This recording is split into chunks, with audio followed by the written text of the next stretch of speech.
किं नो राज्येन गोविन्द किं भोगैर्जीवितेन वा येषमर्धकाङ्क्षितं नो రాజ్యం భోగా సుఖాని చ.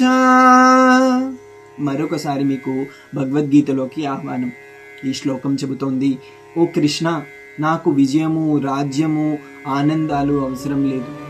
ఈ రాజ్యం నాకు ఏమిటి? ఈ భోగాలతో, ఈ జీవితంతో నాకు ఇక ప్రయోజనం లేదు. అర్జునుడు యుద్ధభూమిలో నిలబడి విజయాన్ని అంగీకరించలేకపోతున్నాడు. ఒక్కోసారి మన జీవితంలో కూడా ఇలాగే జరుగుతూ ఉంటుంది. మనకు తెలిసిన వాళ్ళు మనమే అయిన వారిపై విజయం సాధించాల్సి వస్తే ఆ పరిస్థితి ఎటువంటిది?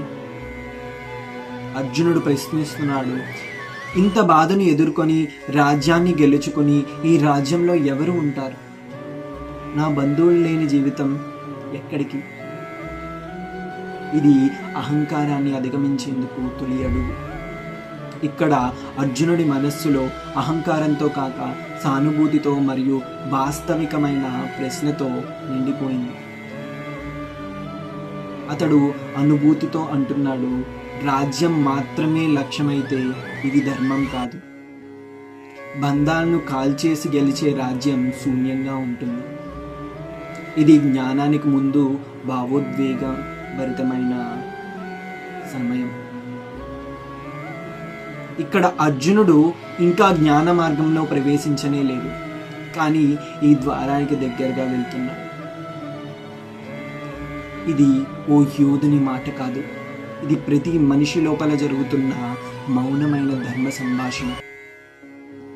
ఈ ప్రశ్నలు కలిగితే జవాబులు వస్తాయి. కృష్ణుడు ఇప్పుడు సమాధానాలు ఇచ్చే సమయానికి దగ్గర పడుతున్నాడు. అర్జునుడి కన్నీటి వెనక జ్ఞానపు సింహద్వారాలు వేచి ఉన్నాయి. ఈ శ్లోకం మన జీవితాల్లో కూడా వర్తిస్తుంది. ఎంతోమంది లక్ష్యాలను అందుకున్నాకే ప్రశ్నిస్తారు, ఇది నాకెందుకు? ఈ విజయానికి ఉన్న వెల ఎంత?